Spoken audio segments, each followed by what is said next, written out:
vai falar no seu coração ainda hoje. Meu Deus e meu Pai, esta é a igreja do Senhor Jesus Cristo reunida em Teu nome, aqui apresenta o Senhor os nossos corações abertos, Senhor, dispostos a ouvir e receber do Senhor aquilo que o Senhor quer ministrar nos nossos corações. Receba a nossa canção, nosso louvor, a nossa adoração, Pai. Com alegria nós louvamos ao Senhor, a Senhora, no nome de Jesus. Amém.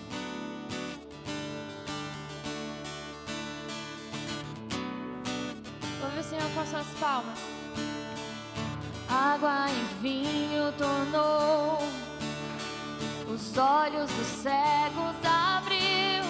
Não há outro igual, igual a Deus. Dentro da noite brilhou, das cinzas nos fez ressurgir. Não há outro igual, igual a Deus. Cante, Deus, Tu és grande. Deus, Tu és grande, és invencível, mais elevado que qualquer outro.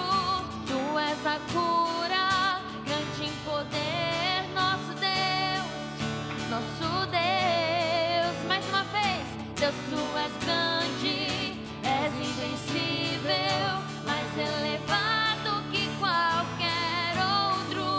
Tu és a cura, grande em poder, nosso Deus, nosso Deus.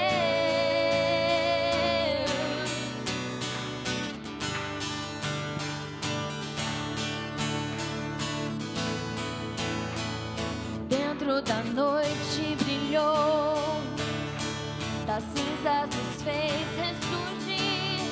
Não há outro igual, igual a Deus. Declare que Ele é grande. Deus, Tu és grande, és invencível, mais elevado que qualquer outro. Tu és a cura, grande em poder, nosso Deus, nosso Deus. Deus, Tu és grande, és invencível, mais elevado que qualquer outro.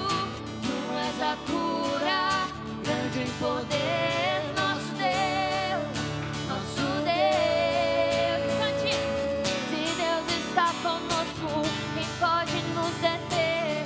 Se Deus está conosco, não há o que temer. Se Deus está conosco, quem pode nos deter? Se Deus está conosco, não há o que temer.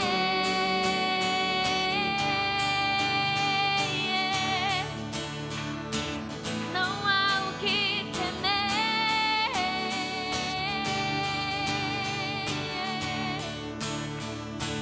Deus, Tu és grande. Deus, Tu és grande, és invencível, mais elevado que qualquer outro. Tu és a cura, grande em poder, nosso Deus, nosso Deus. Deus, Tu és grande. Deus, Tu és grande, és invencível, mais elevado que qualquer outro. Tu és a cura, grande em poder, nosso Deus, nosso Deus. Se Deus está conosco, quem pode nos deter? Se Deus está conosco, não há o que temer. Se Deus está conosco, quem pode nos deter? Se Deus está conosco, não há o que temer.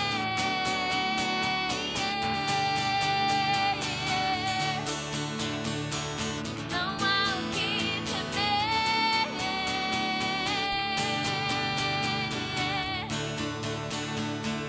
Não há o que temer.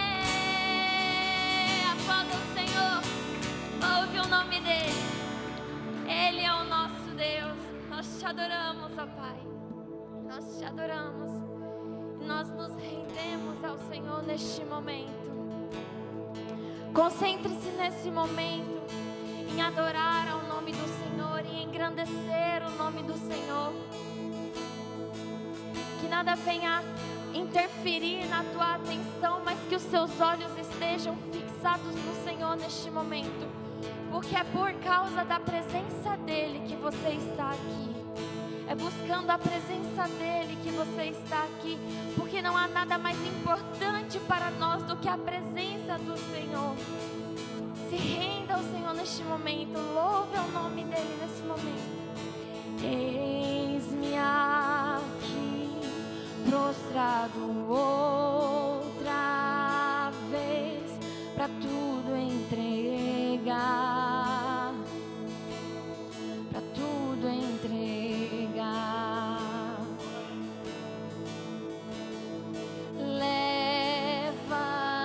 Leva-me perto de ti, Senhor, anseio por ti, anseio por ti. E eu me rendo,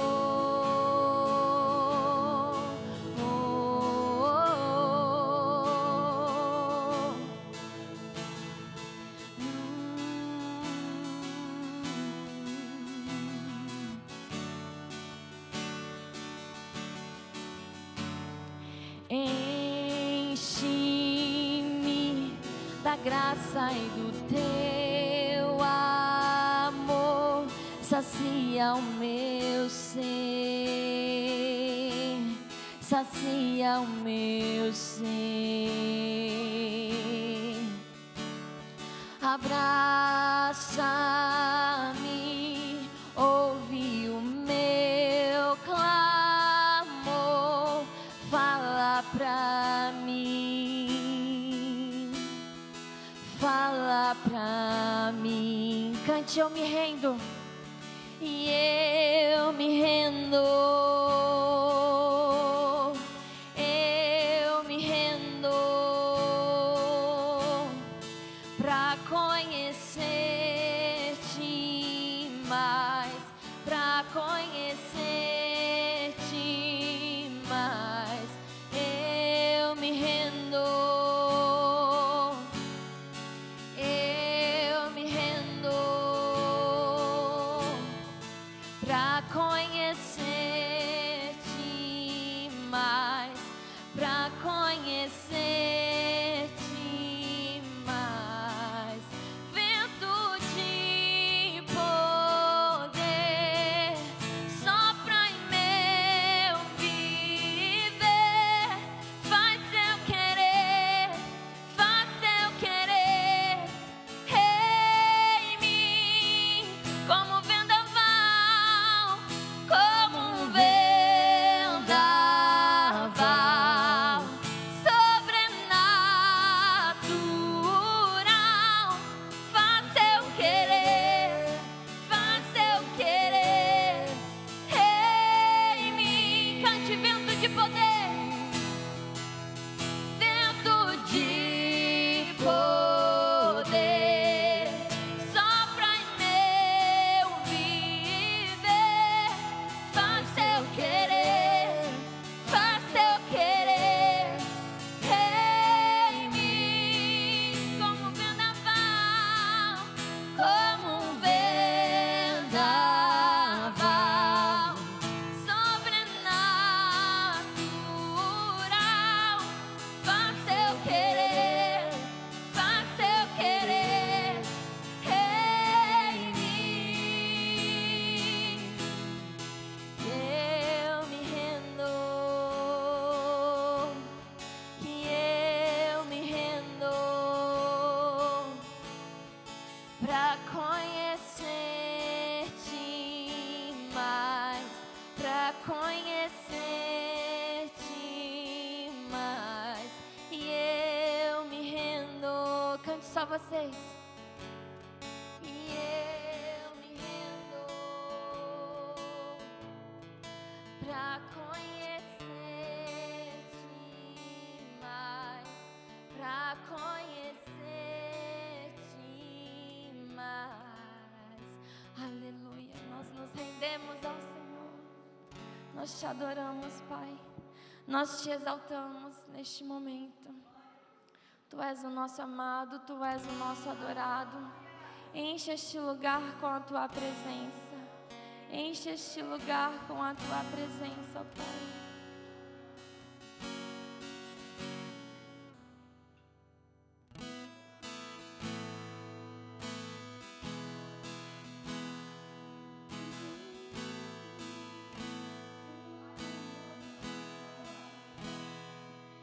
Eu louvo o Teu nome,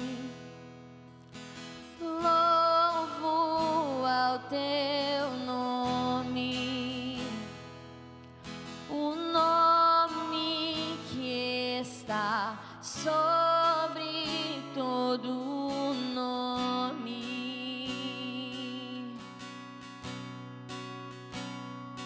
Toda ao Teu nome, honra ao Teu nome, o nome que é maior que todo nome. Cante, seja exaltado. Seja exaltado,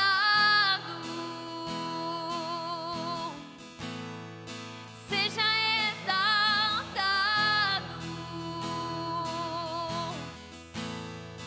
seja exaltado, exaltado. Levante suas mãos e declare isso mais uma vez. Seja exaltado, seja exaltado, seja exaltado,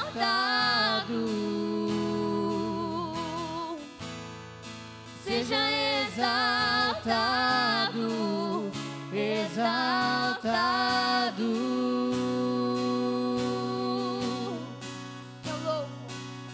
Eu louvo ao Teu nome, louvo ao Teu nome, o nome que está sobre todo nome.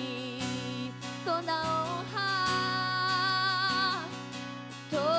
honra ao Teu nome, honras ao Teu nome, o nome que é maior que todo nome.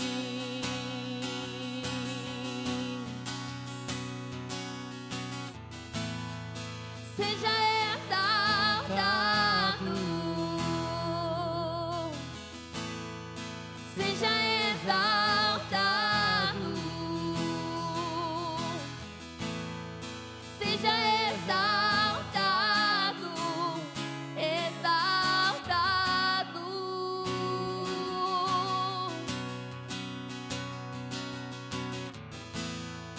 Seja exaltado,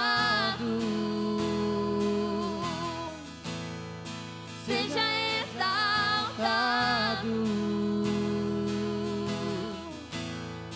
seja exaltado, exaltado. Cante Teu nome é vida. Teu nome é vida, Teu nome é esperança em mim, a esperança em mim.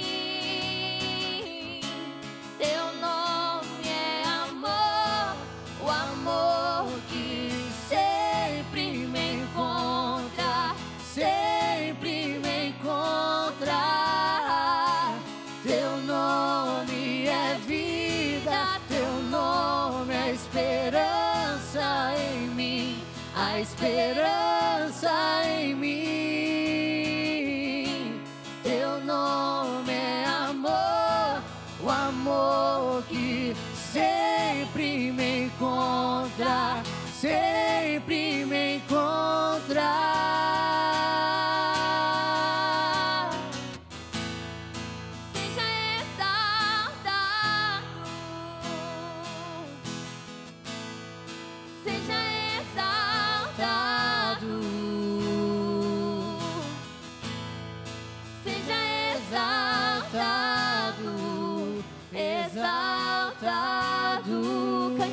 momento, nós te exaltamos. Nós te exaltamos.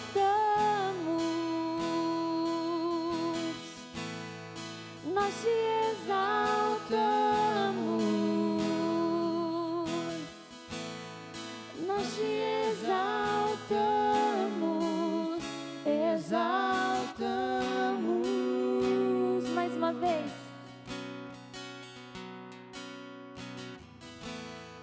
Nós te exaltamos.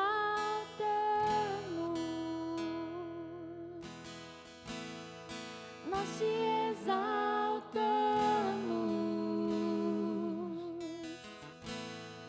Nós te exaltamos. Exaltamos. Aplauda o Senhor, declare palavras que exaltam o nome dEle. Diga o quanto você o ama. Louve ao nome do Senhor. Ele é digno da sua adoração. Ele é digno do seu louvor.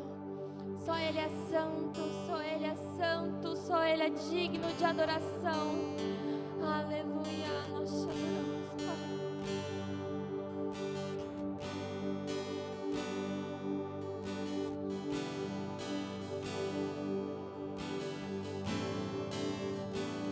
Eu não conheço outra canção que Ele descreva em perfeição. Eu não conheço outra canção que Ele descreva em perfeição. Cante santo. Santo, Santo, Deus poderoso, Santo, Santo, Deus poderoso. Eu não conheço outra canção que Ele descreva em perfeição. Eu não conheço outra canção que Ele descreva em perfeição. Santo, Santo, Deus poderoso, Santo, Santo, Deus poderoso.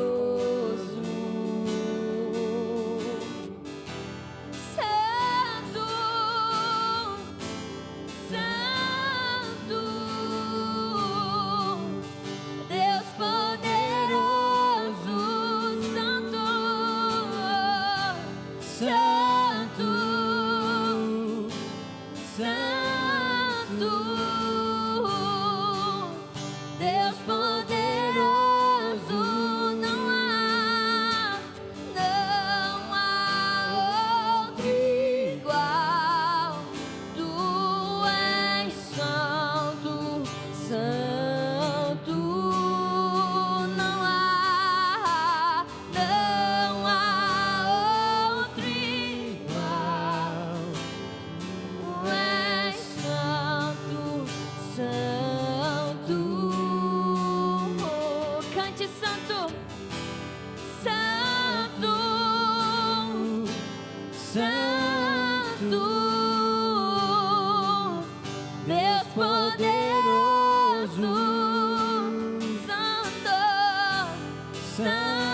isso.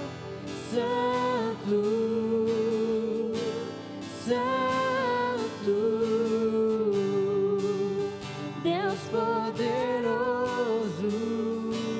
Eu não conheço outra canção que Ele descreva em perfeição. Eu não conheço outra canção que Ele descreva em perfeição. Santo, Santo, Santo, Deus poderoso. Santo, Santo, Deus poderoso.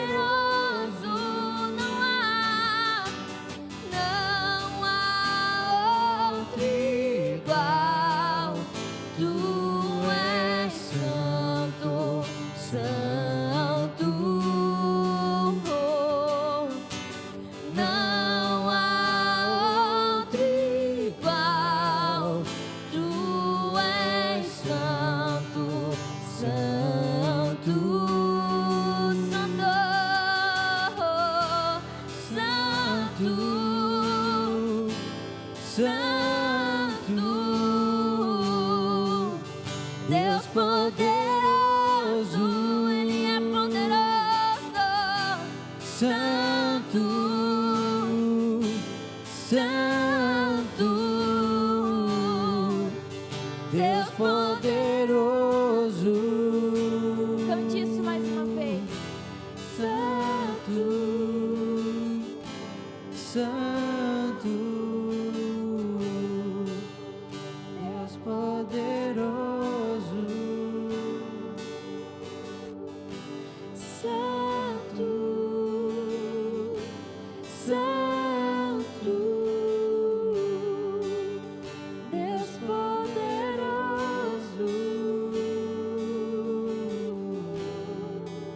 Aleluia. Aplauda ao Senhor neste momento. Você pode se assentar.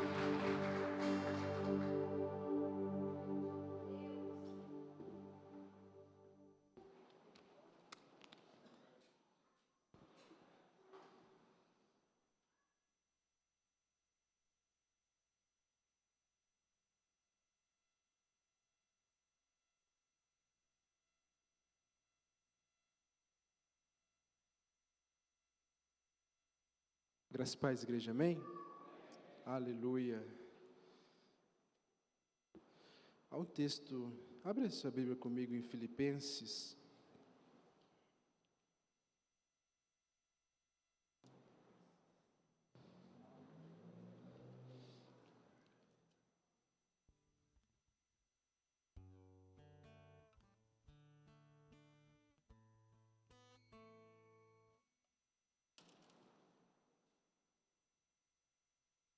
Filipenses capítulo 4.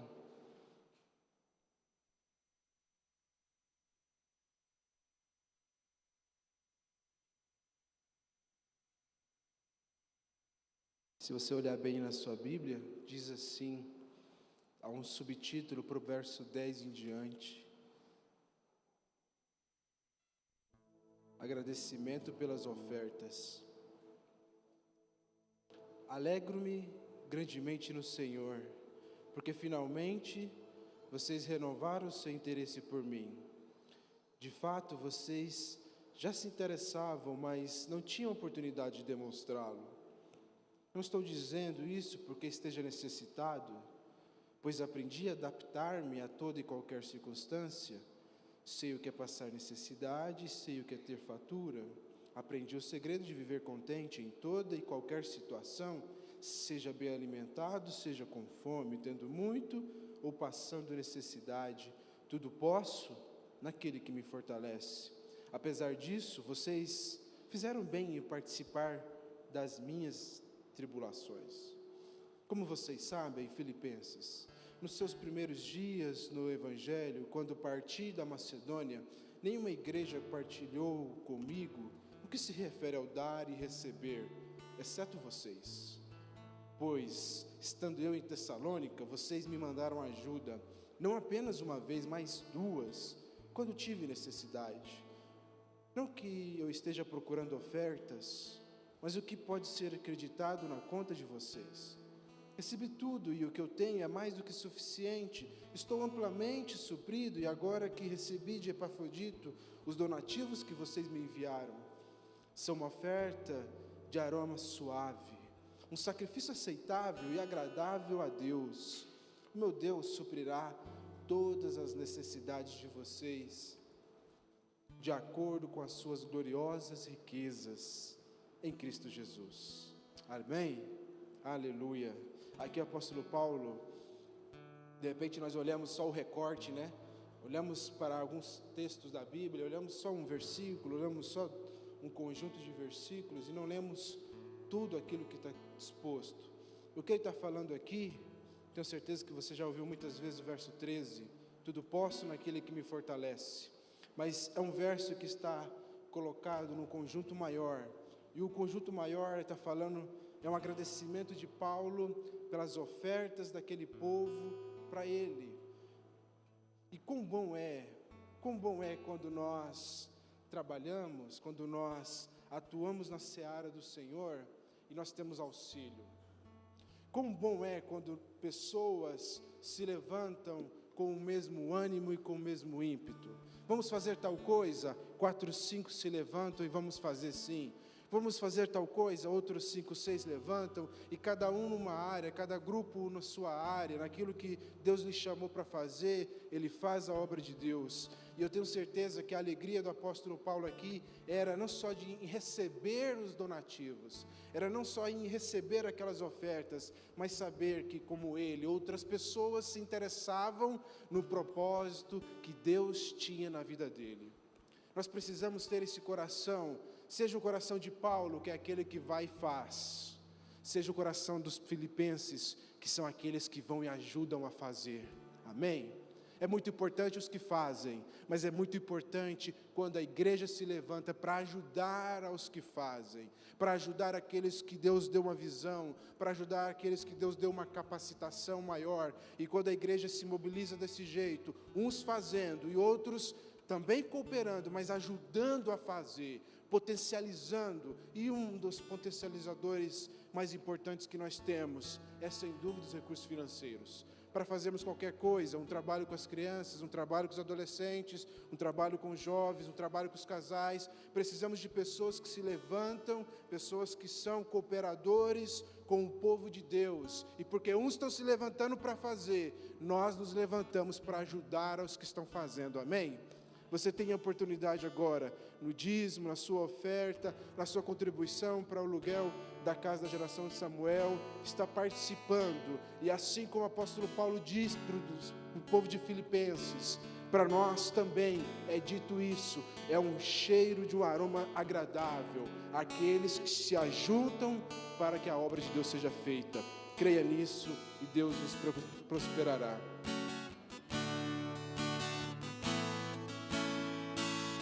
Vamos cantar uma canção ao Cordeiro. Vamos cantar uma canção ao Cordeiro. Vamos cantar uma canção ao Cordeiro. Vamos cantar uma canção ao Cordeiro. Quem é como o Senhor? Quem é como o Senhor? Santo, és incomparável, não há outro como tu. Reina sobre a terra e céu, pra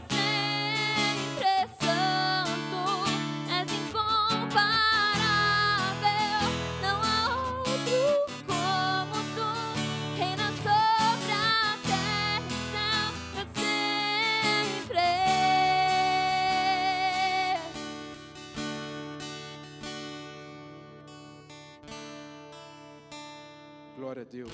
Feche seus olhos, estenda sua mão aqui para frente, para o gasofilácio. Pai querido, te agradecemos, ó Deus, porque o Senhor tem levantado pessoas para fazerem a tua obra, e o Senhor tem levantado cooperadores para isso. Agradecemos porque a seara é grande, agradecemos porque o Senhor também é aquele que envia os ceifeiros. Espírito Santo de Deus, trabalha em nós, age em nós, para que possamos ser uma igreja, ó Deus, que cumpre com o teu papel, com o papel que foi estabelecido pelo Senhor, que possamos ver, ó Deus, os sinais, as maravilhas e a união e a comunhão agindo em nosso meio, e que o recurso financeiro nunca falte, e que o instrumento para fazer nunca falte, e que almas e que mãos que cooperam, que trabalhem também nunca falte. É a oração que nós fazemos. Agradecemos porque o Senhor é o Deus que dá o pão e dá também a semente. Clamamos pelo pão, ó Deus, que é aquele que está aqui essa noite, ó Deus, e precisa de um sinal, precisa de um milagre, que haja a intervenção do Senhor, ó Pai. Clamamos pela tua misericórdia, clamamos pela tua graça. Venha sobre esse pai de família, vem sobre essa mãe, ó Deus, que precisa de uma ação sobrenatural do Senhor. Venha sobre aquele que tem boletos para pagar, que tem contas para pagar e não tem como fazer. Vem sobre aquele, ó Deus, que precisa de um emprego, que precisa de uma oportunidade para trabalhar, que não haja um sequer se necessitado entre nós. Desperta os nossos olhos para socorrer aquele que precisa, que sejamos uma igreja, ó Deus, que cuida dos seus e cuida daqueles que estão ao seu redor. A oração que nós fazemos, não somos generosos de espontâneo, não é da nossa natureza, Deus, mas é da tua natureza, e por isso nós clamamos que o Senhor haja e faça em nós e por meio de nós. Clamamos a ti em nome de Jesus. Amém. Amém. Glória a Deus. Hoje é um domingo especial, amém? Amém? Você está com energia? Hoje é um domingo especial, é um domingo muito bom, é um domingo onde nós comemoramos uma data muito importante, é o domingo do Dia dos Pais. É muito importante essa data, tanto o Dia das Mães, como o Dia dos Pais, porque é uma data que nos faz lembrar, apesar que não precisaríamos, mas ela está aí para nos lembrar da importância do papel. Hoje, o papel dos pais. Eu queria trazer uma mensagem para você pai, para você que é mãe, tenho certeza que a palavra vai falar contigo também. Para você que ainda não é pai, Agostinho de Hipona, ele fala assim, que a preparação para você ter um filho, ela deve começar 20 anos antes. Então, se você pretende ter um filho, ainda que esteja longe, comece desde já a se preparar. É 20 anos de preparação para você ter um filho. Então, tenho certeza que a palavra de hoje vai te abençoar também, porque é uma palavra de Deus para nós. Eu queria começar usando um texto para nossa ministração, ele está lá em Jó. Abra sua Bíblia comigo, livro de Jó.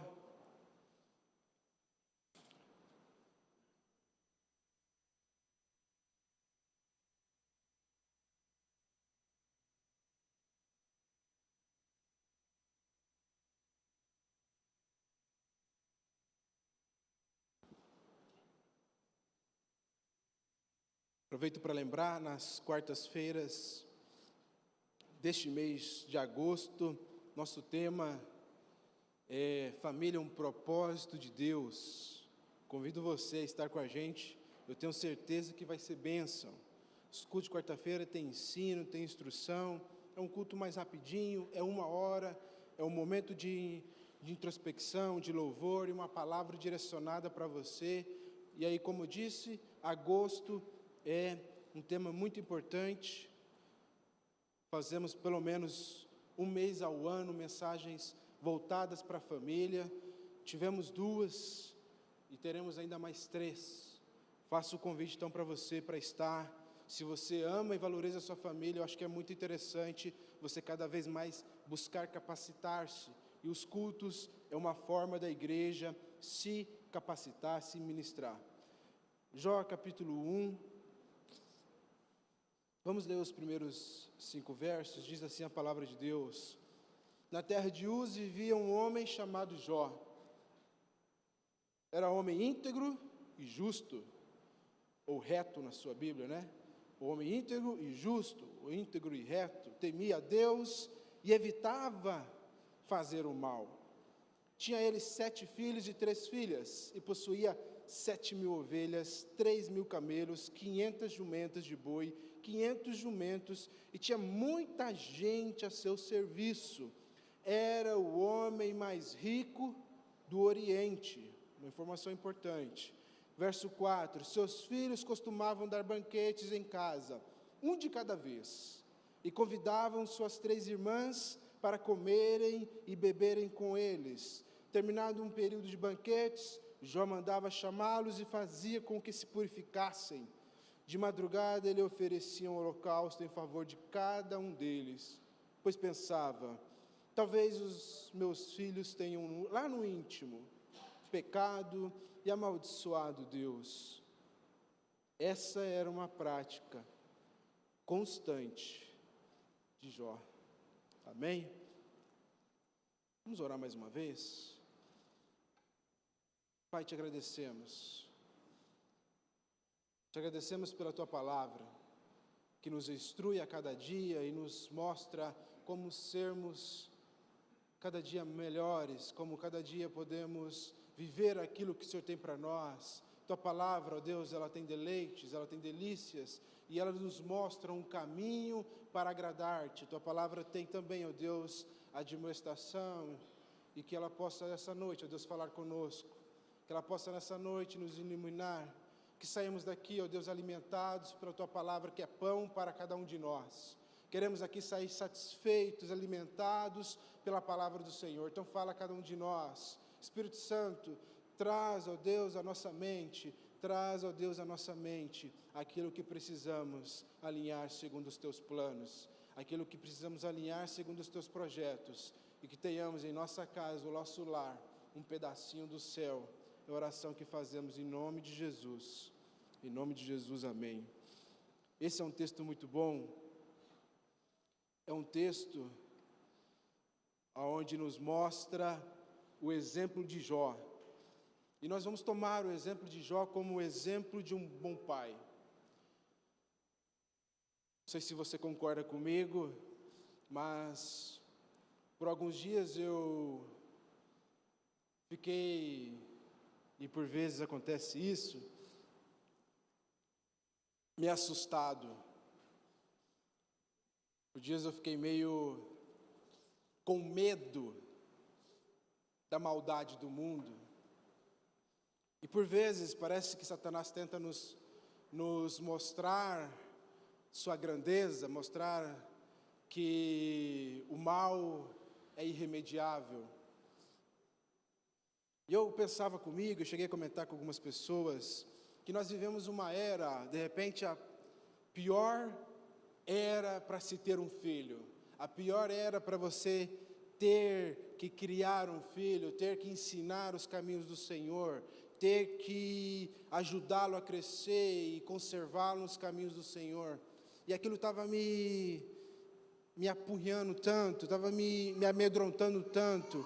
E aí eu comecei cada vez mais a mergulhar na palavra de Deus, porque uma coisa que eu entendo é que no perfeito amor não há medo. Deus não trabalha com medo. Deus não trabalha com medo, e o medo é algo plantado por Satanás. É Satanás que planta o medo para que deixemos de agir, deixemos de caminhar. E aí todas as vezes que eu sinto medo de algo, eu vou para a palavra de Deus, e aí ouvindo uma pregação e lendo alguns estudos, parei a me deparar, porque nós achamos, né, que por causa da internet, por causa da exposição que nós temos hoje, vivemos a pior era. Mas se você olhar para trás, não vivemos a pior era. Nos tempos de Moisés, quando Moisés nasceu, o que acontecia? Faraó mandou matar as criancinhas. No tempo que Jesus nasceu, qual que era o decreto? Matar as criancinhas.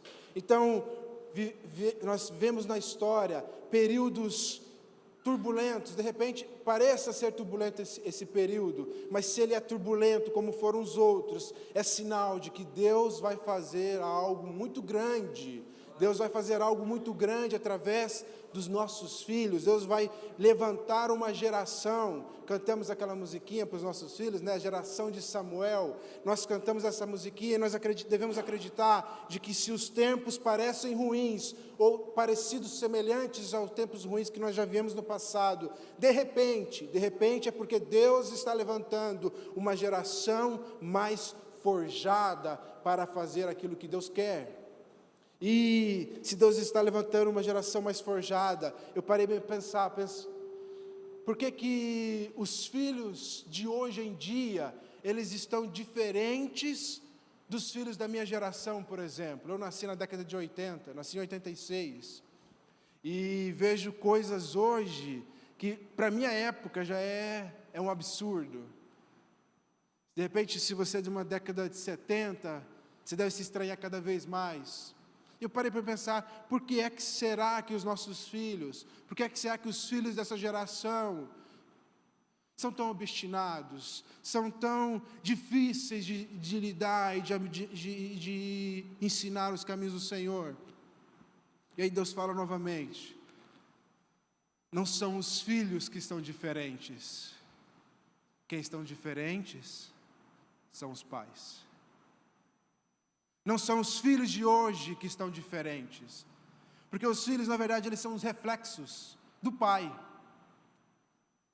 E eu tenho percebido muito ultimamente, principalmente na criação das minhas filhas, os reflexos daquilo que é bom em mim, mas também daquilo que não é bom em mim. Então, quando eu olho para elas, antes de admoestá-las, eu trago uma admoestação para mim mesmo. E aí nós precisamos pensar, porque não são nossos filhos, de repente, e só de repente, eu queria que você olhasse a mensagem até o final, de repente o problema está em nós. De repente eram os pais que precisam acordar. Nós vivemos uma geração onde os pais querem dar para os filhos o que não tiveram. Nós vivemos uma geração onde os pais ficaram ressentidos com os seus pais, que disseram muito não isso, não aquilo outro. E agora para os meus filhos vai ser sim, sim, sim e sim. Porque eu recebi muito não, então eu só acho que o caminho para a felicidade, para o meu filho tem que ser feliz, meu filho tem que ter uma boa vida, então penso no meu coração que eu deveria dizer mais sims, porque meus pais disseram para mim muitos nãos. E aí, de repente, o problema dos nossos filhos, o problema dessa geração, e estão dando tantos nomes, né? Eu nem sei mais qual que é a última geração, mas a cada década nós vemos uma propensão ao mal. E será que eu não tenho que fazer algo? Será que não compete a mim fazer algo? E nós olhamos para exemplos da Bíblia. Eu queria, a partir do exemplo de Jó, que é um exemplo bom, e eu vou contrastar com outros exemplos na Bíblia também, alguns exemplos não tão bons a respeito de paternidade, para nós pensarmos um pouquinho hoje a respeito do nosso papel como pai. Porque você, pai, olha só, e agora eu falo especificamente a você, homem, a você, pai. Aos pais é dado a atribuição de Deus de ensinar e educar os filhos. Não é papel da mãe. Muito bem, muito bom a mãe ajudar na educação, a mãe cooperar com o marido, mas o papel da disciplina, o papel da admoestação, o papel da liderança, ele compete ao pai. E nós declaramos muitas vezes, aquela declaração de Josué, quando ele diz, né, eu e minha casa serviremos ao Senhor. O que ele quer dizer com aquilo? Ele está se colocando, se programando num papel de liderança que cabe ao homem tomar a rédea, a liderança da sua família e falar, não, aqui eu e minha casa serviremos ao Senhor. É responsabilidade nossa, é responsabilidade que Deus deu ao homem. E se você olhar ao longo da Bíblia, quando Deus aponta algo, Ele aponta ao papel masculino, ao pai falhando na sua educação, no cuidado da sua casa. Jó, e o engraçado não é palavra, o interessante, o que devemos prestar atenção em Jó, que Jó ele tem um testemunho, e o testemunho que é dado esses primeiros 5 versos que nós lemos, ele é referendado depois pelo próprio Deus. Você bem conhece a história de Jó, e quando Satanás vai se apresentar diante de Deus, é o próprio Deus que dá o testemunho a respeito desse homem. Então, não é o melhor amigo dele, não é um chegado dele que está falando, não é um favorecido, é Deus falando a respeito de um homem, e assim como ele fala de Jó, ele pode falar de nós nessa noite, amém? Ou se não pode ainda, vai falar a respeito de nós, com o mesmo entusiasmo, com a mesma boca cheia que ele fala de Jó, amém, homens? Deus pode falar assim a nosso respeito. Essa não é uma realidade distante, essa não é uma realidade inalcançável. Assim como Jó, nós vamos ver na mensagem de hoje, ele vivia em Ur dos Caldeus, ele vivia também numa sociedade idólatra, ele vivia também numa sociedade difícil, e apesar das circunstâncias ao seu redor, Jó dava um bom testemunho, e apesar das circunstâncias que você vive hoje, Deus também vai encher a boca para falar, olha lá, o meu servo, e vai dizer o seu nome, amém? Esse é o nosso alvo, esse é o nosso desejo, porque nós queremos agradar o nosso papai. Então, olha o que diz a palavra de Deus, vivia na terra de Uz, como já adiantei, a terra de Uz, você bem sabe, era uma terra onde havia muita idolatria, por isso que o relato, ele destaca aqui, quando ele fala a terra de Uz, ele quer mostrar para nós exatamente isso. Jó vivia numa época, vivia no meio de uma sociedade corrompida, como é a nossa sociedade hoje. Jó vivia no meio de uma sociedade corrompida, Jó vivia no meio de uma sociedade onde ele tinha que se desviar do mal.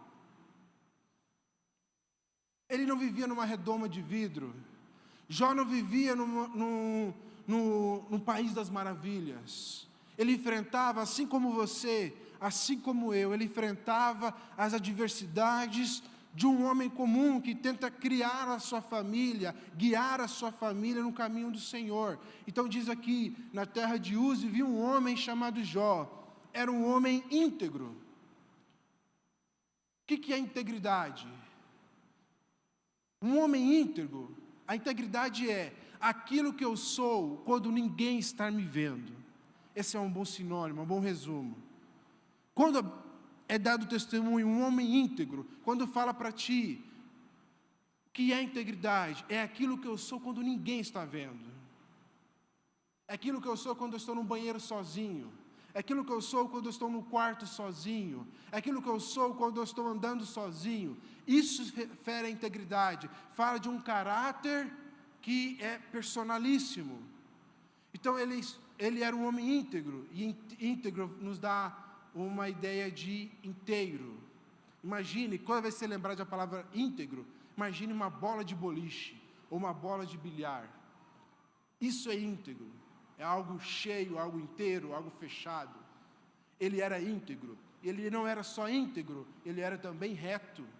Se você olhar o texto, é íntegro e reto. Então ele era íntegro de dentro para fora, e também era reto para o lado de fora. De dentro, íntegro, e do lado de fora, reto. Reto é que as pessoas olham a nosso respeito. Você olha para uma pessoa, você só tem condição de olhar as ações da pessoa, as palavras da pessoa. É assim que nós analisamos. Então eu não posso dizer que uma pessoa é íntegra, porque eu não conheço o seu interior. Eu posso dizer que uma pessoa é reta, porque eu olho as suas palavras, eu olho o seu proceder, eu olho o que ele fala, e eu posso fazer uma análise a respeito disso. Olha o exemplo que Jó dava para os seus filhos. Jó era um homem íntegro e reto. Então os seus filhos olhavam para Jó e tinham um exemplo a ser seguido. Era um modelo que os filhos podiam olhar para ele e falar, eu quero ser como meu pai. O apóstolo Paulo, quando ele está escrevendo a carta dos Efésios, capítulo 6, ele diz lá, no capítulo 6, na parte que ele fala a respeito disso, ele está falando exatamente para nós homens, né? Ele fala assim, que é bom que os filhos honrem e obedeçam aos pais. Aqui pais é homem e mulher, pai e mãe. Mas logo em seguida ele diz, e pais, aqui ele fala só para pai, só para homem, não irritei os vossos filhos Quando que um pai irrita os seus filhos? Você sabe me dizer? Quando que um pai irrita os filhos? Em casa, de vez em quando, minha esposa é o meu fiscal, e ela direto me lembra: pai, não irritei os seus filhos. Aí eu vejo que eu estou passando um pouquinho e pai irrita os filhos, olha só.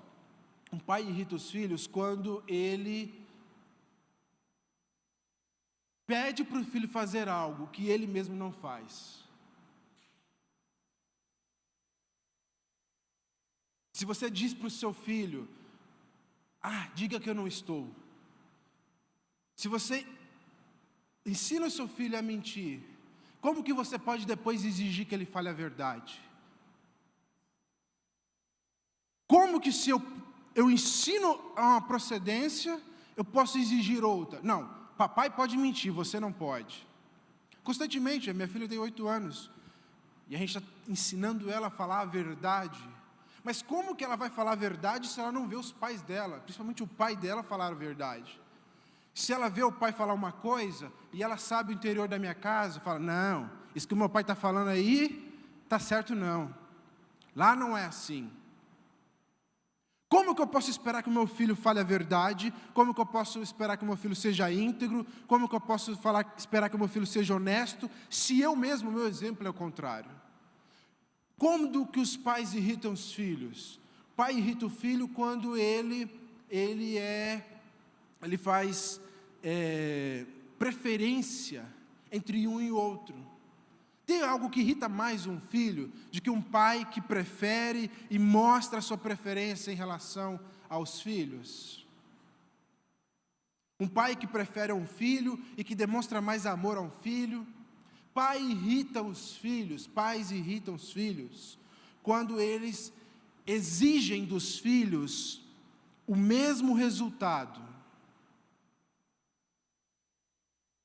Um pai só pode exigir do filho o mesmo empenho, não os mesmos resultados. Lá em casa somos 4. Cada um tem habilidade em uma área.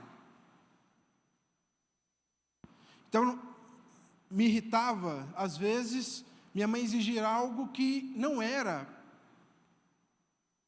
exigir o mesmo resultado que não era tão possível para mim. E eu tenho cuidado, às vezes, com as minhas filhas. Eu posso exigir delas o mesmo empenho. Uma, estudando 1 hora, pode tirar 10. A outra, estudando 10 horas, tirar 8. Qual que é o peso que eu tenho que dar?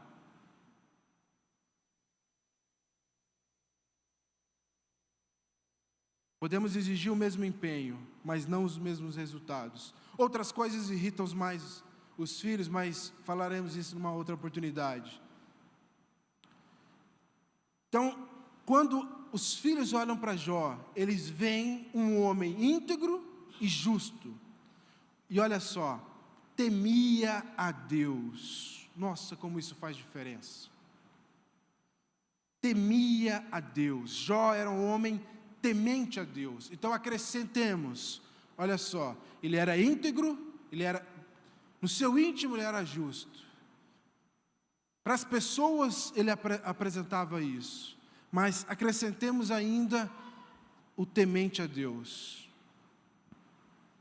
Isso que nós precisamos resgatar na nossa geração. Pais tementes a Deus. E o que é temer a Deus?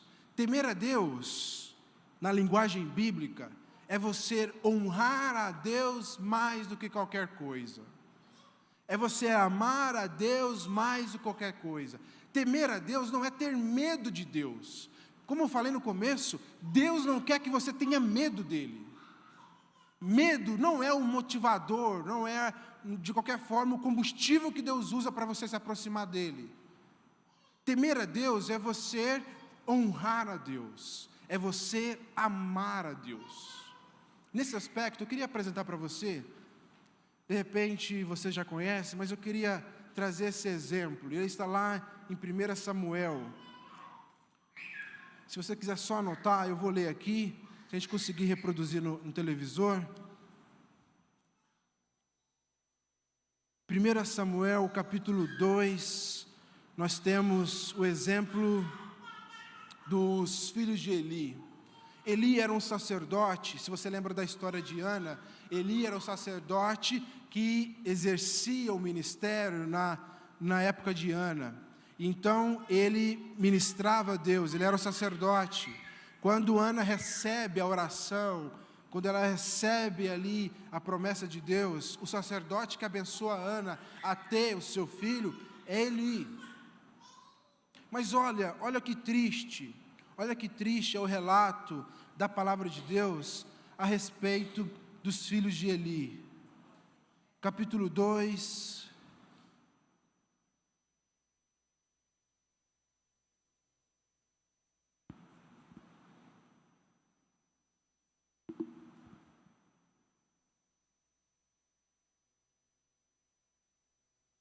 Vamos ler o verso 29. Você já lembra, né? Porque, só deixa eu fazer uma outra introduçãozinha para você entender. O sacerdócio, nessa época, ele era de linhagem. Então, isso ia ser passado. Então, quando Eli falecesse, ia passar para os seus filhos. Mas, por causa da maldade dos filhos de Eli, Deus dá uma profecia, Ele dá uma direção diferente. E aí o verso 29, nós já vamos ler parte dessa profecia. Você pode ler o capítulo 2 inteiro na sua casa, mas diz assim o verso 29. Por que vocês zombam de meu sacrifício e da oferta que determinei para a minha habitação? Olha o que Deus diz para Eli, a parte B do verso 29. Por que você honra os seus filhos mais do que a mim, deixando-os engordar com as melhores partes de todas as ofertas feitas por Israel, o meu povo? Portanto, o Senhor, o Deus de Israel, declara: prometi à sua família e à linhagem de seu pai que ministrariam diante de mim para sempre. Mas agora o Senhor declara: longe de mim tal coisa. Honrarei aqueles que me honram, mas aqueles que me desprezam serão tratados com desprezo. Olha que sério.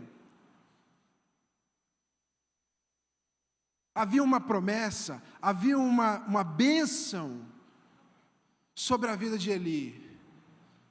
E aí nós pensamos, né, que as bênçãos, as promessas, elas são autorrealizáveis. Então eu posso viver minha vida de qualquer jeito. Eu posso viver à torta e direita. Eu não preciso caminhar pelo caminho de santidade. Eu não preciso caminhar pelo caminho de alta negação, de alta abnegação. Eu não preciso mais honrar a Deus. Eu tenho que ter muito cuidado com isso. A palavra foi muito séria aqui para Eli. E o que diz Deus para Eli? Olha, Eli, você ama mais os seus filhos do que a mim. Eli, você honra mais os seus filhos do que a mim. Porque Eli sabia das coisas erradas que seus filhos faziam. E ele não fazia nada. Se você ler o texto, vai falar que Eli tentava exortar os seus filhos. Mas ele não destituiu os seus filhos dos cargos que eles exerciam, mesmo sabendo que faziam coisas erradas. Eli tinha mais um compromisso com os seus filhos do que um compromisso com o Senhor. Então ele fechava os olhos para as coisas erradas que seus filhos, e não tirou os seus filhos dos cargos que ocupavam. Nós temos que tomar um cuidado. Eu iria ministrar hoje uma outra mensagem. Na série de mensagens que estava no meu coração, seria a penúltima mensagem sobre amar a Deus sobre todas as coisas. E nós temos que ter cuidado com isso. Eu preciso amar a Deus sobre todas as coisas. E eu preciso amar a Deus sobre todas as coisas, inclusive para o benefício daqueles que estão ao meu redor. Eu preciso amar a Deus acima de todas as coisas, acima dos meus filhos, para o benefício dos meus filhos. Eu preciso amar a Deus sobre todas as coisas, acima do meu cônjuge, para o benefício do meu cônjuge. Porque eu não posso me enganar, eu não posso me equivocar. Se eu não temer ao Senhor, se eu não amar o Senhor acima de todas as coisas, tudo aquilo que eu tenho ruirá, tudo aquilo que eu tenho será perdido. A família que eu almejo, as coisas que eu almejo, enquanto estão na minha mão, elas vão girar. Mas enquanto elas estão na mão de Deus, quem pode tirar da mão de Deus? Quem pode tirar das mãos de Deus? Eu te pergunto. Ele temia o Senhor, diferente de Eli. Não se engane, não se engane. Às vezes achamos que amar o cônjuge, amar os filhos é preferi-los.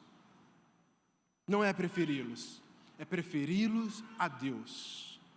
Eu mostro para minha esposa, e ela pode ter confiança nisso, que eu vou ser fiel a ela, que eu vou amar a ela, que eu vou proteger a ela, não pelas minhas palavras, mas pelo relacionamento que ela pode ver entre eu e Deus, num compromisso que eu tenho com Deus, porque se eu temo a Deus, ela pode descansar tranquila. Os meus filhos as minhas filhas podem descansar tranquilas, porque elas olham o temor do pai ao Senhor, e de tabela são beneficiadas. Eu tenho que tomar cuidado com os meus filhos. Eu tenho que tomar cuidado. E aí quando o apóstolo Paulo, vamos lá voltar lá em Efésios, quando o apóstolo Paulo fala para os pais, pais, não irritei os vossos filhos. Ele continua o verso dizendo, mas ensinai-vos, admoestai-vos. Pais precisam admoestar os filhos. Ele peca, porque ele não admoestou o seu filho, ele viu os seus filhos no errado, e ele permitiu, ele fechou os olhos. Pais precisam disciplinar os seus filhos. Disciplina não é espancar, disciplina é colocar ordem. Faça uma tabelinha na sua casa. A cada 5 castigos, de repente uma varinha não vai fazer mal. Tira lá, né? Se você é lá em casa, eu te mostro, tem uma varinha lá. Minha irmã até esses dias ela viu, ela riu da varinha. Mas por que não é uma varinha para machucar? É uma varinha para ela olhar e falar, não, aqui em casa quem manda é papai e mamãe.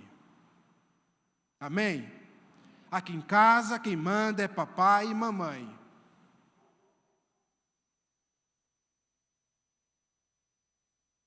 Muito importante temermos a Deus.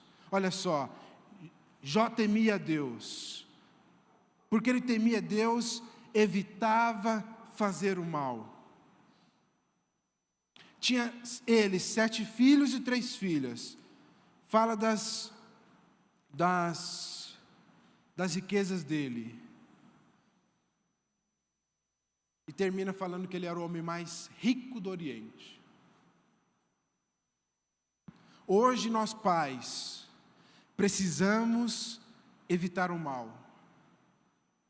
O mal está no seu caminho, o mal está na sua estrada, o mal está batendo na sua porta, o mal está batendo na tela do celular, o mal está batendo na sua TV. Você precisa evitar o mal e ensinar os seus filhos a evitarem o mal. Não vivemos uma época diferente das outras épocas. A única coisa é que as nossas batalhas são diferentes. E às vezes nós precisamos aprender a vencer essas batalhas. Mas criança não pode ter acesso livre à TV. Criança não pode ter acesso livre a celular. Criança não pode ter acesso livre a smartphone.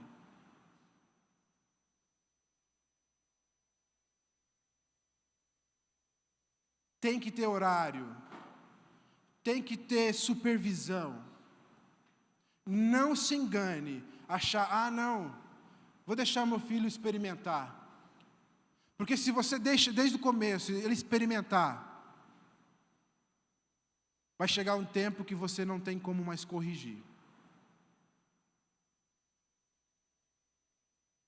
O papel do pai é evitar de fazer o mal, e ajudar os seus filhos a evitar de fazer o mal. E a despeito de ser o homem mais rico do Oriente, gosto do Hernandes Dias Lopes quando ele comenta isso aqui. Aí você vai ler no comentário dele. Você já viu um rico desocupado? Já conhece um rico desocupado? Geralmente pessoas ricas são as mais ocupadas. Tem muita coisa para cuidar, muita coisa para guardar, muitos empregados. É uma correria. Às vezes, né, nossa mente de empregado, eu imaginava, não, quando eu for patrão, eu vou trabalhar menos. Meu Deus do céu, que engano. Quando a gente é patrão, a gente trabalha mais. Mas olha só, ele fala que Jó era um homem muito rico, mas Jó separava o melhor do seu tempo para os seus filhos. Que horas que Jó se levantava para consagrar os seus filhos? Nós lemos o texto? De madrugada. Eu tinha um professor na faculdade que falava assim, quando a gente tinha provas muito próximas, né, ele falava assim: o que você faz da meia-noite às 6? Se para fazer uma prova eu abnego o meu sono, será que eu considero a prova, uma prova qualquer, mais importante que os meus filhos? Ele era muito rico, mas ele ainda assim tinha tempo para orar para os seus filhos. Ele era um homem muito rico, mas ainda assim tinha tempo para estar em comunhão com os seus filhos. Por quê? Olha o verso de número 4. Seus filhos costumavam dar banquetes em casa, um de cada vez. Isso mostra que tinha comunhão entre os filhos de Jó. Havia comunhão entre os filhos de Jó. E comunhão, se você tem uma família grande, você sabe que ela não nasce instantaneamente. Os filhos não se amam espontaneamente. Há que investir que os filhos vivam em união. E esse deve ser também um papel do pai, estimular a comunhão, estimular a união, estimular o cuidado dos filhos. Porque a nossa casa, quando nós falamos que a nossa casa precisa ser um pedacinho do céu, ela é um pedacinho do céu quando nela há a união que caracteriza a Trindade. É necessário vermos união no nosso lar. O amor genuíno precisa estar impregnados nos cônjuges e nos seus filhos. Porque é isso que mostra a bênção do Senhor. A bênção do Senhor não são 3 carros na garagem. A bênção do Senhor não é uma casa com 5 banheiros. A bênção do Senhor não é uma casa com elevador. A bênção do Senhor não é 6, 7 dígitos na conta bancária ou na corretora. A bênção do Senhor eu meço quando eu vejo uma família que vive união. E eles revezavam. Cada vez o banquete era na casa de um dos 7. E os 7 chamavam, o homem chamava os outros 6 e chamava também as suas irmãs. Como nós olhamos aqui, não eram solteiros mais, cada um já tinha sua casa. E ainda assim tinham união, ainda assim queriam se ver, ainda assim queriam se regozijar juntos. Nós pais precisamos estimular que os nossos filhos vivam em união, vivam em comunhão. Eu louvo a Deus, porque minha mãe sempre incentivou isso na minha casa. Os 4 são bem unidos. Mas me lembro de ela falar, um tempo que eu já tinha saído de casa, e as minhas 2 irmãs mais novas tinham brigado. Aí ela corrige as 2, coloca uma de frente para a outra e diz: agora se abracem e se beijem. Já fizemos isso uma vez lá em casa. Tem um que é mais turrão, né? Não abraça e não beija de jeito nenhum. já tem outra que já é mais derretida, é mais fácil de perdoar, já abraça, já beija. Precisamos estimular a comunhão. Terminado o período de banquetes, Jó mandava chamá-los e fazia com que se purificassem. De madrugada, ele orava. Separava o tempo para consagrar os seus filhos a Deus. Mas olha aqui que interessante que está escrito aqui. Isso chama muita atenção. Pois pensava, talvez os meus filhos tenham, lá no íntimo, pecado e amaldiçoado Deus. Jó se preocupava mais com Deus do que com a reputação dos seus filhos. Para Jó era mais importante, e quando você olha esse mínimo de detalhe, porque você não vê, olha só, quando você vê isso aqui, não é que fizeram algo errado às vistas, como os filhos de Eli faziam. Não é que faziam algo errado às vistas. Pode ser, ó a cogitação, ó a presunção, pode ser que tenha um pecado, tenha um blasfemado no seu íntimo. O nível de preocupação que ele tinha não era só um nível de desempenho, era um nível de intimidade. Imagino que você, pai, né, eu vejo as minhas filhas, eu me alegro muito com as conquistas que elas alcançam. Mas imaginemos, vamos imaginar uma situação hipotética. Não basta minha filha ser uma líder de célula. Não basta minha filha ser uma pregadora. Não basta minha filha ser uma ministra de louvor. Não basta minha filha ser professora da escola bíblica. Não importa os cargos, não importa o desempenho, importa é a intimidade com Deus.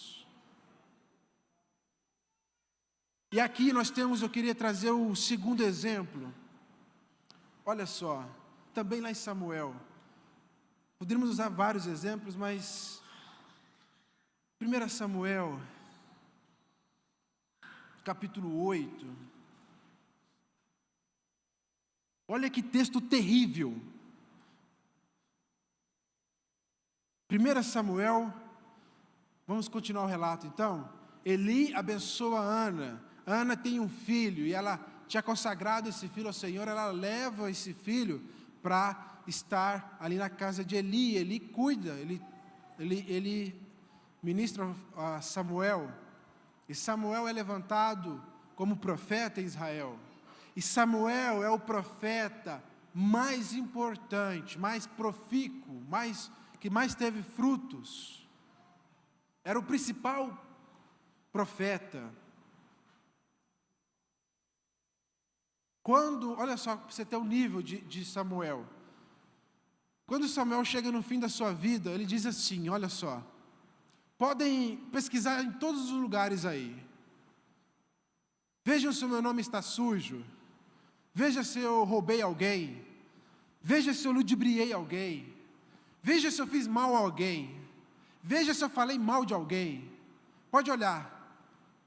E não podiam se levantar um tio contra Samuel. Ele era um homem íntegro. Ele era um homem reto. Samuel não foi qualquer pessoa. Mas olha a mancha na vida de Samuel. Capítulo 8, verso 4. 1 Samuel 8, 4. Por isso, todas as autoridades de Israel reuniram-se e foram falar com Samuel em Ramá. E disseram-lhe: tu já estás idoso, e teus filhos não andam em teus caminhos. De repente, numa outra versão vai estar: eles não seguem o seu exemplo.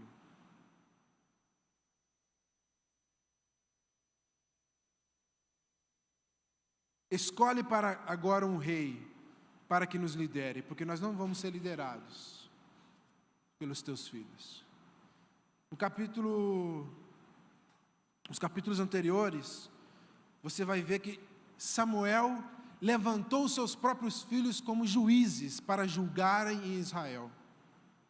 E a Bíblia fala que eles não eram retos e nem íntegros. Eles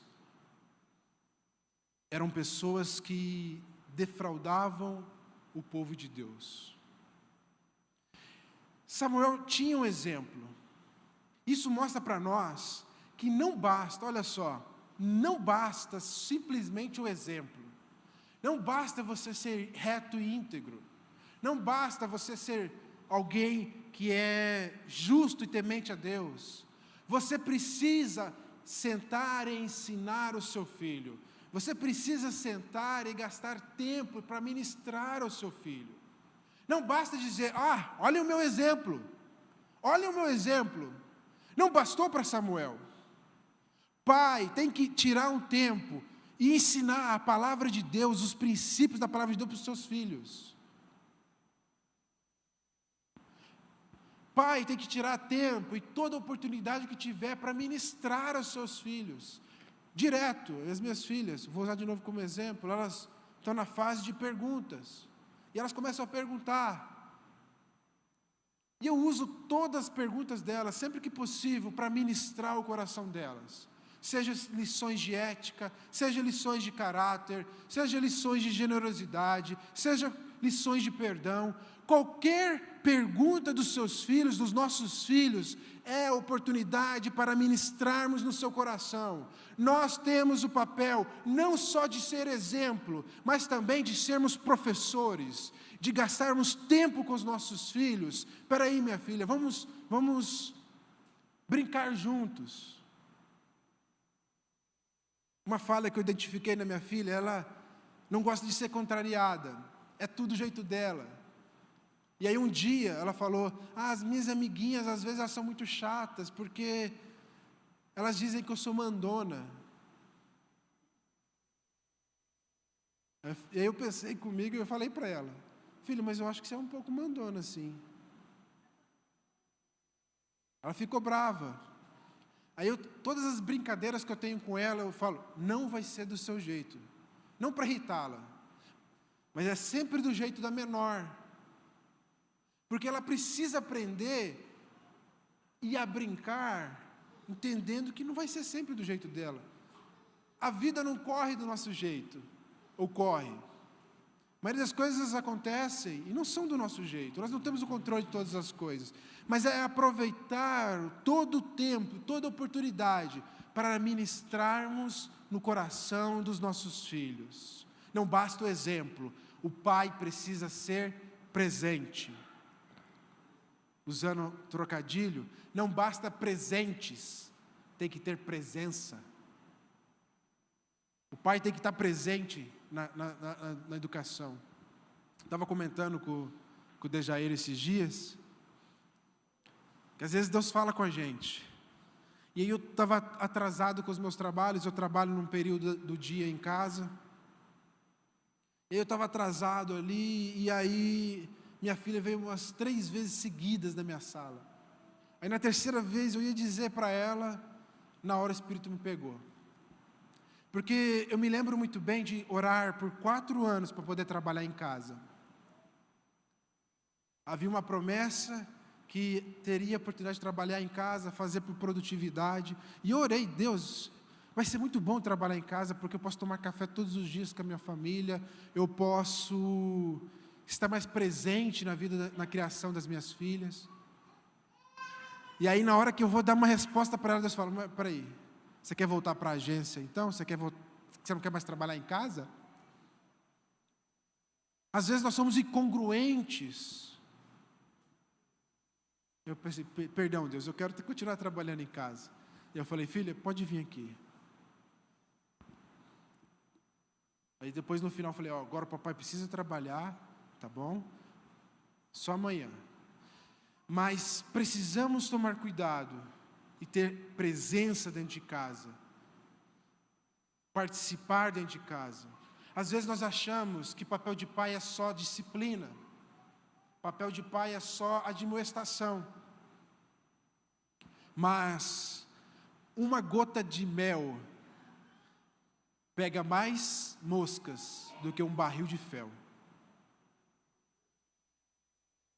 Às vezes, mais do que você sentar e dar uma dura no seu filho, o que o seu filho precisa é que você calça uns tênis e vai jogar bola, vai fazer uma caminhada junto. E aí na caminhada, brincando, jogando bola, assistindo um filme, você possa conversar e aproveitar e ensinar os seus filhos. Então nós temos o exemplo de Jó, mas nós entendemos que o exemplo só não é suficiente. Só o exemplo não é suficiente, nós precisamos ser ativos, porque só o exemplo para Samuel não foi suficiente. E aí Jó,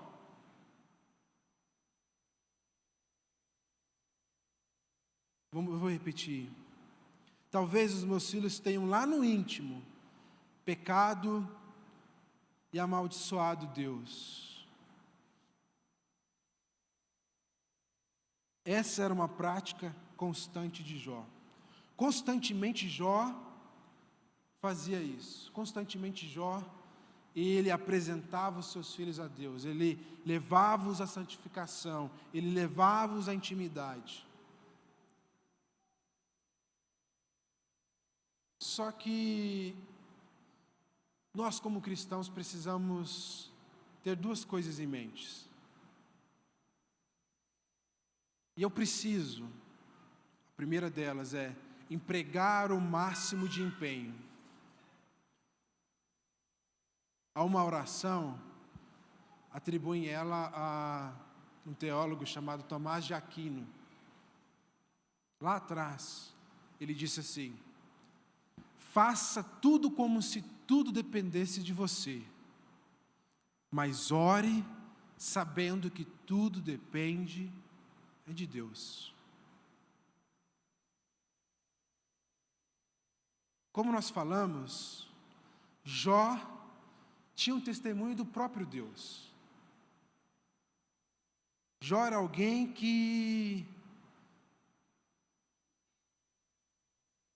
podemos tomar como exemplo na sua paternidade, um exemplo como homem. Mas nós vivemos num mundo caído. E eu preciso fazer tudo como se tudo dependesse de mim, mas orar sabendo que é a graça de Deus é que vai fazer as coisas. Eu não posso me regozijar quando eu olho para as minhas filhas, as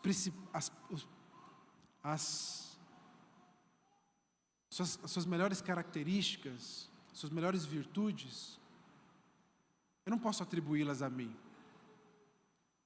Eu posso só dizer, foi a graça de Deus.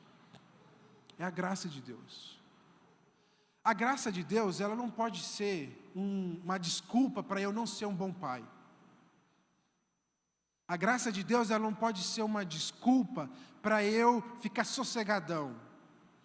A graça de Deus não pode ser uma desculpa de eu falar, não, meu papel é colocar comida na mesa, o meu papel é pagar a conta de energia, pagar aluguel, o meu papel é trazer no culto, trazer na escola bíblica. E eu vou dar um puxãozinho de orelha nos pais, né? Se você não traz o seu filho para a escola bíblica hoje, eu espero que você não chore daqui uns 10 anos. É papel do pai trazer. Mas não é só isso. Não é só trazer no culto, não é só trazer na escola bíblica. O papel do pai precisa ser muito mais do que isso. Porque muitos descansam na graça, achando que as coisas vão acontecer, e aí, quando lá na frente acontecem as coisas erradas, nós achamos que podemos culpar Deus. Então a graça, ela não é uma muleta para mim ser o mau pai. Mas a graça, ela é sim um suplemento. Porque nós dependemos da graça de Deus. Como que você mostra que depende da graça de Deus? Com o seu tempo de oração pelos seus filhos. Como que você mostra que você depende da graça de Deus? Quando você intercede pelos seus filhos, assim como Jó fazia. E mesmo que você seja como Jó, Mesmo que você seja como Jó, alguém que era íntegro e reto, alguém que temia Deus, alguém que se desviava do mal, alguém que gastava tempo com seus filhos, ensinando, ajudando-os em comunhão, pode ser que coisas ruins aconteçam, porque nós não estamos na redoma de vidro. Jó perdeu seus 10 filhos.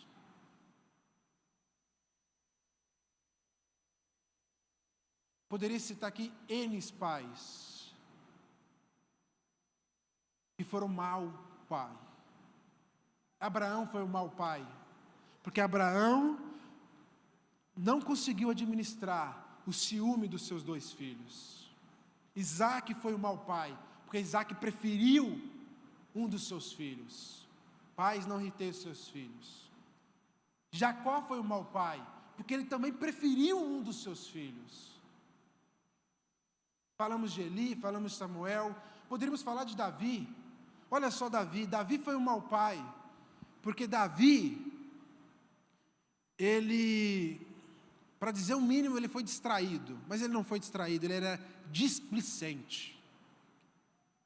Davi participou ativamente no estupro da sua outra filha Tamar.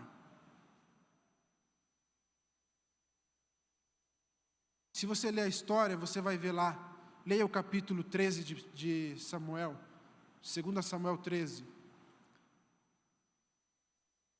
Joradab, quando ele está com Aminon, na hora ele percebe, por que meu rei emagrece?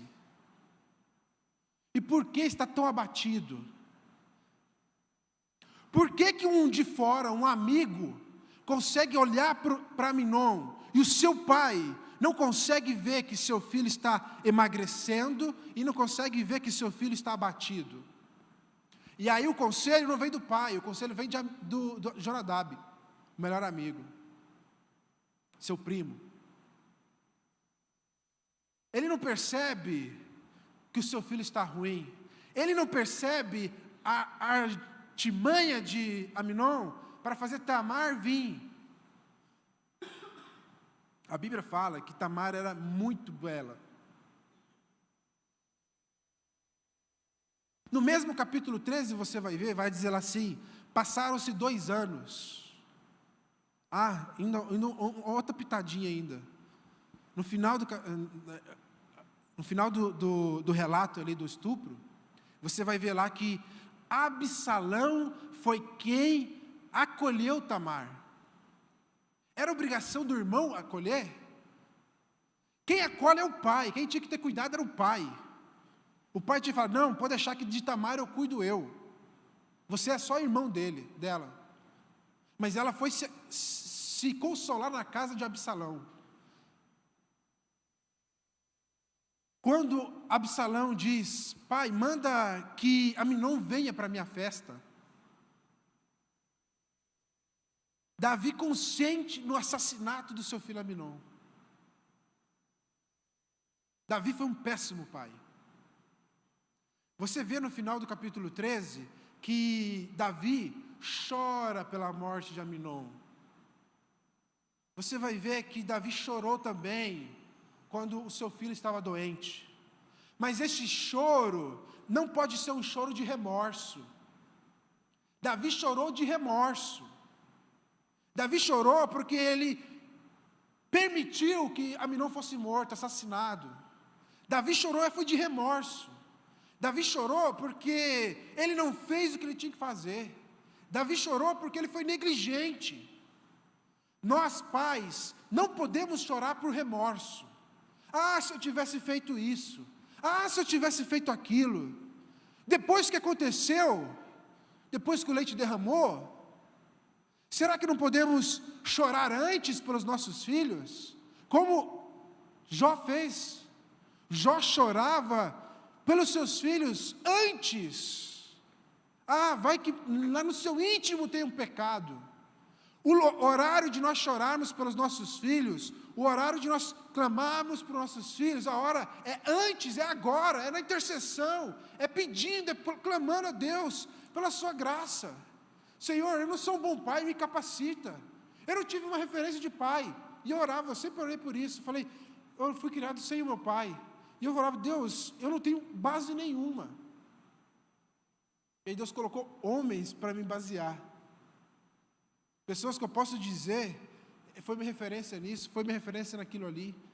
E o próprio Deus foi me ajudando com os meus traumas. Mas nós precisamos chorar antes. Nós precisamos clamar antes. Não é como Davi que chora depois.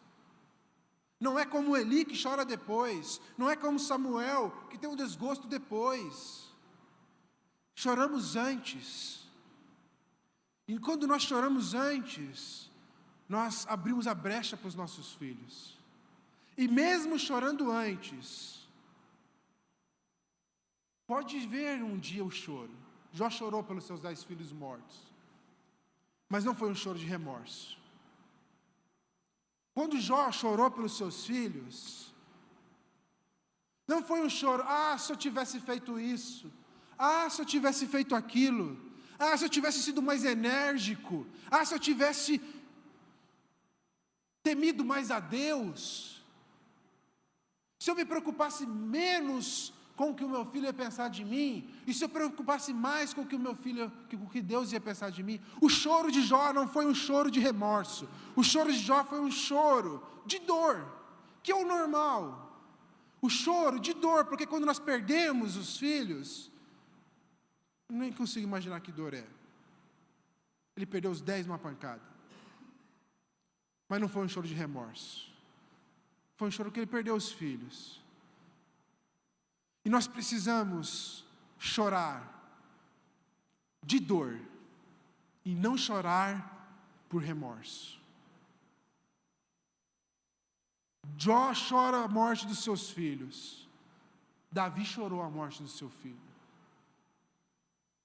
Qual é o choro que nós vamos ter se tivermos?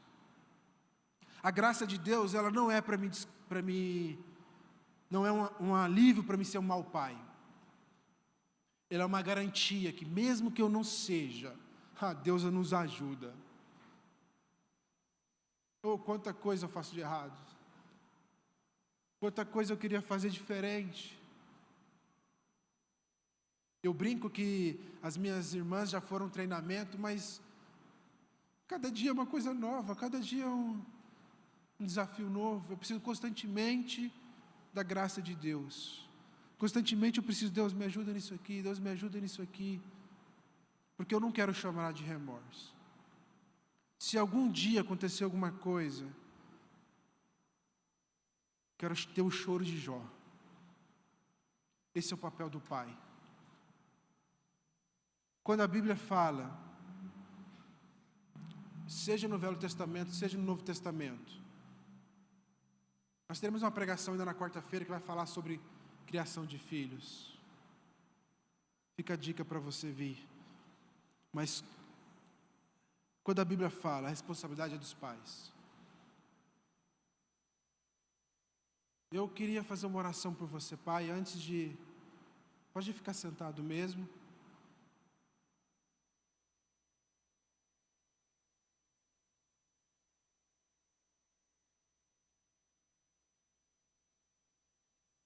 Se você puder fechar os seus olhos, Pai, nós pedimos a Ti, ó Deus. O Senhor é o nosso Pai perfeito. O Senhor é o nosso Pai perfeito.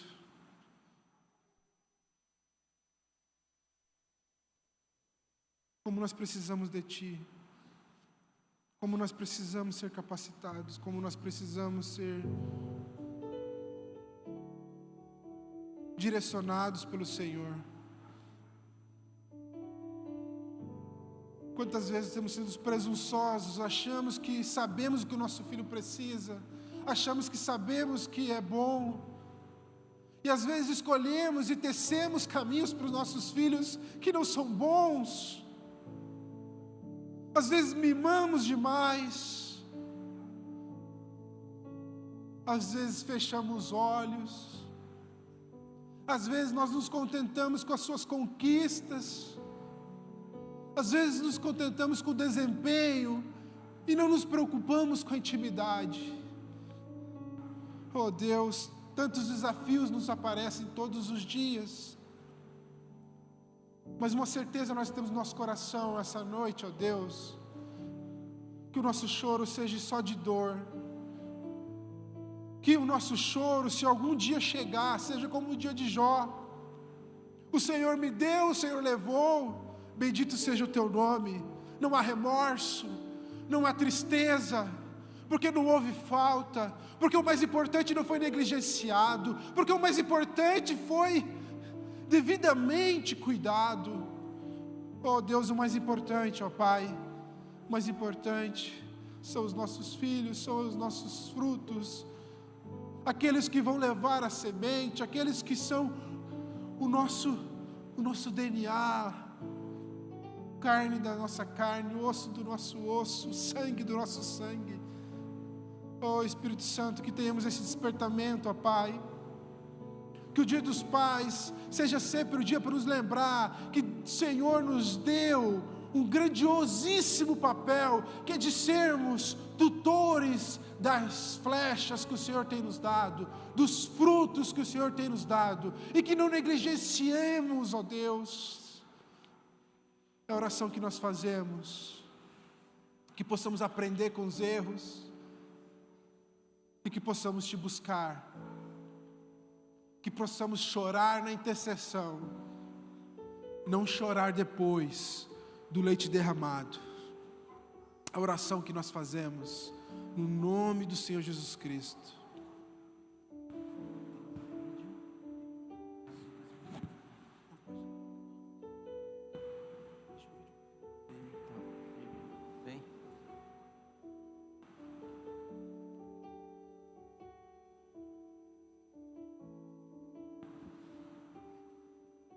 Boa noite, queridos, graça e paz.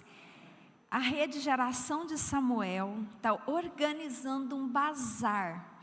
Então eu quero pedir para você que é mulher, que é mãe, homens também. Então assim, elas estão arrecadando roupa, calçado, eletrodoméstico. Você tem na sua casa e está bom, você não está usando, pode trazer. A partir das 1h30, das 13h30, a secretária já está aqui na igreja. Então, se você estiver passando, estiver no teu carro, você pode trazer aqui, bater palma ali na direção do bebedouro, que ela vai atender, vai guardar. Ou você pode também trazer nas quartas-feiras e nos domingos pela manhã. Ok, queridos? Então, amadas, não se esqueça, a Rede Geração de Samuel está organizando o bazar. Então nós precisamos que você nos ajude, que você participe conosco contribuindo, roupa, calçado, eletrodoméstico, o que você tiver na tua casa, em perfeita condição. Que Deus abençoe sua vida. Glória a Deus, em perfeita condição. Glória a Jesus. Irmãos, é o seguinte, domingo 8h30 da manhã retornaremos à escola bíblica dominical. Você que quer aprender mais da palavra de Deus, é o momento mais adequado que temos como igreja nesse lugar, certo? Vamos passar um vídeo daqui a pouco, mas assim que terminar aqui, eu quero falar rapidamente com Nogueira e Odilza, Júnior, Black, Maicon, Eudes, rapidamente, 10 minutinhos com vocês aqui, certo? Vídeo.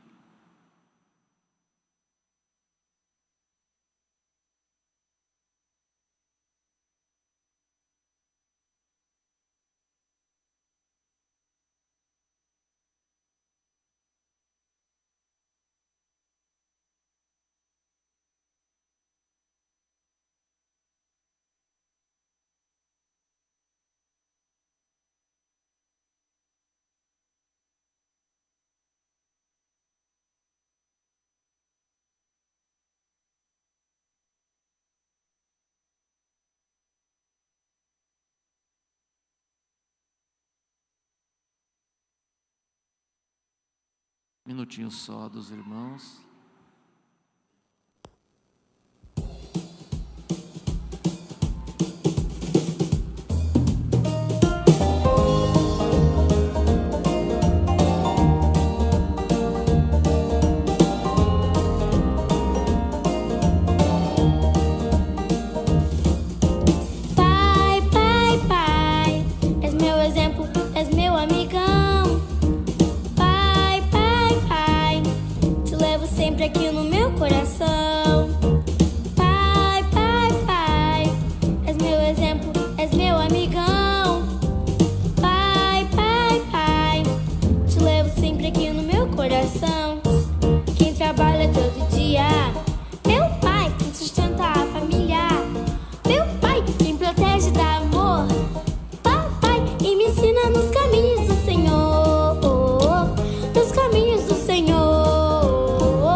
meu coração. Te levo sempre aqui no meu coração. Glória a Jesus. Amém. Glória a Deus. Fiquemos de pé, amém, amados? Nessa reunião aqui, rapidamente, quero contar com a Flávia e o Jesumi também, que eu não tinha visto. Então, põe a tua mão direita no teu coração, oremos e assim estaremos encerrando esse culto e logo em seguida a nossa reunião. Pai, te louvamos porque temos o privilégio de ouvirmos da tua palavra, privilégio de termos o teu Espírito conosco, que nos guia em toda a verdade. Pai, que o Senhor abençoe de uma forma especial cada um dos pais que aqui estão e que consigamos a cada dia, Pai, sermos melhores, realizarmos uma liderança espiritual na família. Declaramos mais uma semana de vitória, em nome do Pai, do Filho e do Espírito Santo. Amém, igreja? Amém. Nossa reunião rapidamente, estamos encerrados por enquanto.